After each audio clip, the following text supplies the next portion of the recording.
Արգելի լրագրողներ, արգելի հայրենակիցներ, քիչ առաջ մենք մասնակցեցինք քննչական գործողություններին, ուրեմն Միքայել Սրբազանի նկատմամբ քրեական հետապնդում հարուցելու մասին որոշումը ներկայացվեց դատախազի կողմից կայացված, որով նա մեղադրվում էր քրեական օրենսգրքի 422 հոդվածի երկրորդ մասով, դրա մասին արդեն հրապարակային դաշտում առկա էր։ Ուրեմն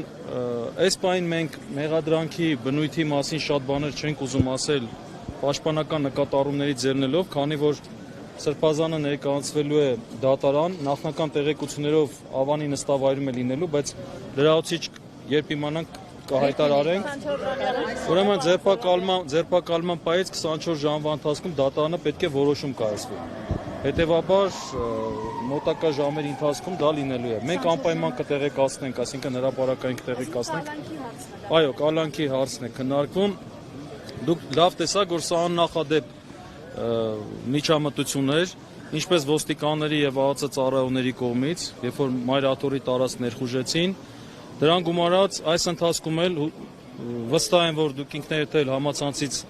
օգտվել եք, տեսել եք, որ վարչապետ Նիկոլ Փաշինյանը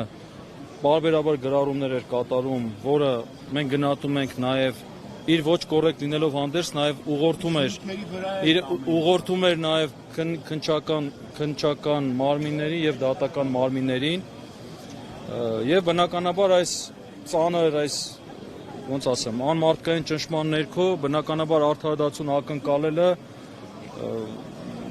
շատ դժվար բան է դառնում։ Ինչպես բացատրեցին, որ 1.5 տարի առաջ այդ արված հայտարարության հիման այսքան ժամանակ ինչի էր։ Տեսեք, հիմա այսպեսի մի բան ասեմ, մինչև ձեր հարցին պատասխանելը, երբ Միքայել Սրբազանին այսինքն տեսակ կամավոր ինքը ներկայացավ եւ սենյակում ձերբակալման արձանագրություն կազմեցին եւ հարցրեցին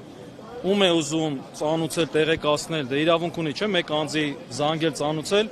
Միքայել Սրբազանը ասեց ուզում եմ վարչապետ Նիկոլ Փաշինյանին տեղեկացնեմ, որ ձերբակալված եմ։ Ուրեմն մեղադրանքի հետ կապված, քանի որ ասեցի, այս բան չենք ուզում ծավալվել, անպայման դրա մասին մենք կխոսենք մեր պաշտպանական թիմը։ Բայց հստակ Ոչ։ Իսկ հստակ սպառնալիք էր եղել, որովհետև մարդիկ թույլ չէին տալիս, որպեսզի Աջափայանը գնար, եւ ի վերջո նաեւ միջադեպերով դուրս բերվեց մայրաթորից։ Սպառնալիք էր հնչել կրկին գրոհել, այսպես ասեմ, մայրաթորը, ուժայինները նորից էին հետ։ Տեսեք, ձերբակալման հիմքերը չկային, կարելի էր ասել, դրա հետ կապված պաշտպանները համապատասխան հայտարարություններ կատարեցին, որ արձանագրվեց, բնական է չկար, ավելին Միքայել Սրբազանը ոչ խուսափել է, ոչ էլ հանցագործություն է կատարել կամ դա կրկին կատարելու վտանգը չկար, ամբողջ գործընթացը անհիմն է, այսպես ասեմ։ Ձերբակալման ժամը, որ ժամն է ֆիքսվել։ Ձերբակալման ժամը ֆիքսվել է, կարծեմ, մենք երբ մտանք, այսինքն այս պահին դատարանը պետք է որոշում կայացնել։ Իսկ մոտավորապես չասացին իրեն երբ կտանեն դատարան։ Իրեն պետք է որ քիչ հետո տանեն։ Այսինքն այստեղից պետք է գնաք արդեն դատարան։ Մենք հիմա գնում ենք մեր մարտավարությունը, մեր աշխատանքը կատարենք, այնուհետև գնալու ենք դատարան։ Մոտավորապես որ ժամին դուք կլինեք դատարանում, որ այսինքն պետք է գիշերը կքննեն։ Չենք կարող ասել, կարող է գիշերը քննեն, կարող է առավոտյան զանգեն ասել, անպայման այդ տեղեկությունը կդնենք կայացնելու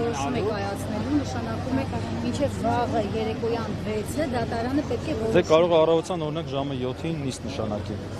Դուք նախապես կտեղադրեք։ Հա, անպայման Facebook-յան էջում կտեղադրենք։ Երկու անձնակալանություն է։ Այս բանը մենք միջնորդությունը չունենք, ինչ միջնորդ են ներկայացնելու։ Այսինքն հայտնի է չէ ով է քննելու դատարանը։ Ոչ։ Պարոն Սորաբյան, իսկ արդարադատության ընդհանրապես սպասել կարելի է, եթե վաղ առավոտից, երբ դեռ անգամ Միքայել Սրբազանը մայրը աթոռում էր, այդ տարածքում էր, արդեն իսկ քպականները հայտարարում էին, որ նախ կալանավորվելու է կամ կալանավորվել է, հետո փոխեցին բառը, որ ձերբակալվելու է, հետո Նիկոլ Փաշինյանը անգամ ժամկետներ նշեց, թե ինչու չեն ուզում կալանավորել 1 ամիս ժամկետով, ինչ որ պատճառներ, որոնք ցենզիստուց են ու ես չեմ մեջ բերի, բայց պատճառներն էլ էր նշում, այսինքն եւ ժամկետ էր նշում եւ նշում էր, որ պետք է կալանավորվի եւ քպականներն էին դա տարածում։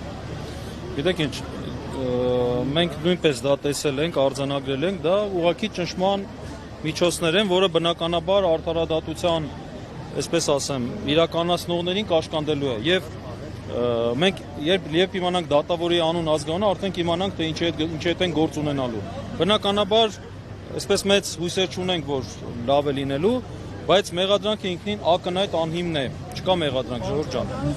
Եստեղից հիմա գնալու եք ձեր մարտավարությունը, որ Մենք գնալու ենք մեր աշխատանքը կատարենք։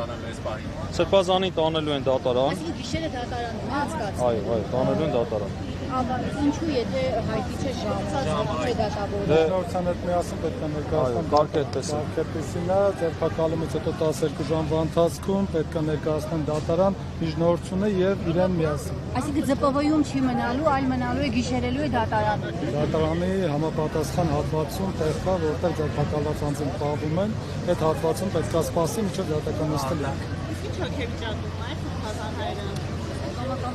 Սրբազան հայրը շատ լավ հոգեվիճակում էր։ Իսկ առաջնորդարան Շիրակի, որ մտել էին գուզարկության նպատակով ինչ-որ բան հայտնաբերել են, թե չէ։ Մանրամասներին տեղյակ չենք, հիմա մենք մյուս գործընկերներից փորձել ենք ամբողջ տեղեկատվություն հավաքել։ գրություն կա Միքայել Աջոպյանի ստորագրությամբ, որ ինքը լիովին բավարարված է իր ծառայությունով, իբրև հոգևորական ուստի խնդրում է իր անունը չնշանակել վարչապետի տեխնացուների շարքում, դուք եք դրել ձեր էջում։ Այո, քանի որ մենք նաև տեղեկացանք, որ նման քննարկումներ է գնում եւ Միքայել Սրբազանի անունը քննարկում է վարչապետի տեխնացուների շարքում, Միքայել Սրբազանը հստակ իր դիրքորոշումը արտահայտեց եւ խնդրեց, որ մենք դա հրապարակենք, որ ինքը բավարարված է իր հոգևոր ծառայությունից, այսինքն ինքը հոգևոր առաքելությունից չի պատրաստվում շեղվել եւ բնականաբար դեմ է, որ իր անունը քննարկեն այդ տեխնացուների ցանկում։ Պարոն Զոհրաբյան, ճիշտ է չեք ուզում մեղադրանքի շատ խոսել, ես հացի հնչեցնեմ ամեն դեպքում։ Իշխանության զարգման մասին ճիշտ է հիշում, որ Սրբազանը խոսել է 23 թվականին։ Եթե այո, այդտեղ դա ինչ է, կարծիքի արտահայտում է, ես հարցնում եմ, բայց գիտեմ մարտավարություն տեսեք, ես շատ բաներ հիմա չեմ ուզում ասել, բայց ուրեմն քրեական օրենսգրքի այդ հոդվածով նախատեսված կոչ չի կարող լինել, ուղղակի չի էլ եղել։ Մենք բնականաբար ընթացքում ավելի մանրամասների մասին կխոսենք, պաշտպան պարոն Սարգսյանի կողմից հստակ հարցադրում ներկայացվեց, որպեսզի մեղադրանքի հետ կապված մեծ որոշակի ճշտումներ անեն, որովհետև դա պարզ չէր, փաստական կողմը մեղադրանքի։ Ինչևէ, մենք դատարանում դրա հետ կապված ավելի մանրամասն կներկայացնենք, այնուհետև ըստ անհրաժեշտության նաև հանրությանը։ Մեղադրանքի մասին Սրբազանը ինչ-որ բան ասաց, այսպես ասեմ, Սրբազանը բնական է մեղադրանքը չի ընդունում եւ բոլորս էլ լավ գիտենք, որ Սրբազանը քննադատական խոսքի հնչեցրել։ Այդքան բան։ Այսօրվա իրավապահների մոտեցումը նա է, եթե ձեզանց որևէ մեկը այսօր կանգնած, որ այս իշխանությունը պետք է փոխվի, վյով պետք է փոխվի, իրենք սա դիտարկում են որպես իշխանազավթում, իշխանությունը փոխելու կոչ, այսինքն ձեզ բոլորին, մեզ բոլորին փորձում են լրացնել այս եղանակով, որպեսզի որևէ քննադատություն չհնչի, որովհետև այն ինչ որ ասել է Սրբազանը իր ելույթում, դա ընդհանրապես քննադատություն է իշխանություններին եւ որտեղ ընդհանրապես իր կարծիքներն է արտահայտում։ Այսինքն այն որ խոսում է որ մենք ժողովրդավարության բաստիոն ենք եւ այլն, իմացեք այսուհետ իրավապահների մոտեցումը սա է։ Եթե կքննադատեք այս իշխանությունները, ումես հոդվածի բոլորի համար նախատեսված։ Շամվել Կարապետյանը նույնպես նույն հոդվածով էր, չեմ Դե իրանց համար գործերը։ Գիտեք, սա մի նպատակ է, հետապնդում բոլորին լրացնել։ Ցանկացած անձ, ով կարողանում է հեղինակություն ունի, կարողանում է երկու հոգու խոսքը տեղ հասցնել, իրեն կալանավորել։ Սա է։ շնորհակալ